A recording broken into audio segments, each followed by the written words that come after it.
Hello viewers, எல்லாரும் நல்லா இருக்கீங்கன்னு நினைக்கிறேன். வெல்கம் டு ஸ்வீட்டி சமையல். நான் உங்கள் ஸ்வீட்டி. இன்றைக்கி நம்ம ஒரு டிஃப்ரெண்ட்டான வீடியோ பார்க்க போகிறோம். கடையில் எப்படி ஜிலேபி டேஸ்டியாக பண்ணுறாங்கங்கிறத பார்க்க போகிறோம். இந்த கடை ஜிலேபி வந்து ரொம்ப டேஸ்டியாகவும் ரொம்ப யூனிக்காகவும் இருக்கும்.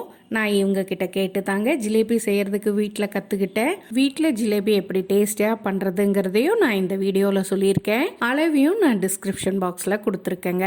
வாங்க வீடியோக்குள்ளே போகலாம். வீடியோக்குள்ளே போகிறதுக்கு முன்னாடி என்னோட சேனலை லைக் பண்ணுங்கள், ஷேர் பண்ணுங்கள், சப்ஸ்கிரைப் பண்ணுங்கள்.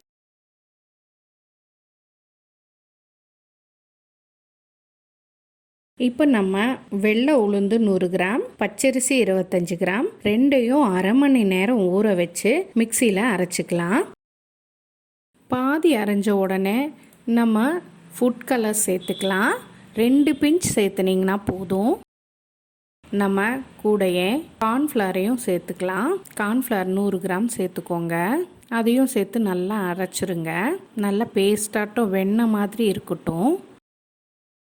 இப்போது நம்ம ஒரு ஒயிட் காட்டன் கிளாத் எடுத்து சுத்தமான துணியில் நம்ம ஒரு சின்ன ஹோல் போட்டுக்கலாம். இந்த மாதிரி ஒரு ஹோல் போட்டுட்டு அதில் இப்போ நம்ம அரைச்சி வச்சுருந்த பேஸ்ட்டை அதில் சேர்த்துக்கலாம். நீங்கள் பால் கவர்லேயோ அல்ல வேறு பிளாஸ்டிக் கவர்ஸ்லேயோ நீங்கள் போட்டிங்கன்னா வராது. அதனால நீங்கள் பெட்டர் இந்த மாதிரி ஒரு துணி எடுத்துக்கோங்க. இப்போ ஜிலேபிகளை ஃப்ரை பண்ணுறதுக்கு நம்ம ஆயில் ஒரு கடாயில் எடுத்துக்கலாம். ஆயில் வந்து மினிமமான ஹீட்டில் சூடாகட்டும்.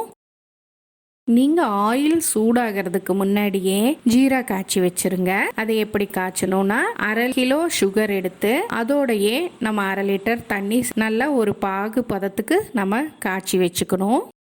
இப்போ நம்ம ஆயில் சூடாயிருச்சு. நம்ம இந்த மாதிரி திக்கான காட்டன் கிளாத்தில் மெதுவாக பிழிஞ்சோன்னா கண்டிப்பாக வருங்க. இந்த மாதிரி ரவுண்ட் ரவுண்ட் ஷேப்பில் பிழிஞ்சுக்கோங்க. உங்களுக்கு ஜிலேபி எப்படி வெந்திருக்குதுன்னு கண்டுபிடிக்கிறதுனா, ஜிலேபிகள் பக்கத்தில் நொறையா இந்த மாதிரி பபுள் வந்திருக்கும். அந்த ஜிலேபியெல்லாம் ஆயிருச்சுன்னு அர்த்தம். நம்ம இப்போ திருப்பி போட்டுக்கலாம். இப்போ நம்ம திருப்பி போட்ட ஜிலேபிகளெல்லாம் கலர் மாறிடுச்சு இல்லையா, அதை எடுத்து நம்ம அப்படியே சூடான ஜீரால போட்டுக்கலாம். ஃபயர் சிம்லேயே இருக்கட்டுங்க, இல்லைன்னா சீக்கிரம் தீஞ்சிரும். இப்போ நம்ம வெந்த ஜிலேபிகளெல்லாம் ஆரஞ்சு கலரில், டார்க் ஆரஞ்சு கலரில் இருக்கும். நம்ம ஷீரால 1 ஹவர் ஊறட்டும். இப்போ நம்ம ஜிலேபி ஃப்ரெஷ்ஷாக ரெடி ஆயிடுச்சுங்க. அவ்வளோ டேஸ்டியாக இருக்குது. வீட்லேயும் நீங்கள் இந்த மாதிரி செஞ்சு பாருங்கள், கண்டிப்பாக வரும். நீங்க கோயம்புத்தூர்காரங்களா இருந்தா இவர்கிட்டயே நீங்க வாங்கிக்கலாம். இவர்கிட்ட ரொம்ப விலையும் கம்மி, டேஸ்ட்டும் ரொம்ப நல்லா இருக்கும். லோக்கல் பிஸ்னஸ்காரவங்களை சப்போர்ட் பண்ணுங்கிறதுக்காக தான் இந்த மாதிரி ஒரு கடையில் செய்கிற வீடியோவை நான் எடுத்தேன். நான் உங்களுக்கு அவரோட ஃபோன் நம்பரையும் அட்ரஸையும் டிஸ்கிரிப்ஷனில் கொடுக்குறேன். எல்லா பலகாரங்களும் ரொம்ப நல்ல குவாலிட்டியாகவும் கம்மி விலையாகவும் கிடைக்குங்க.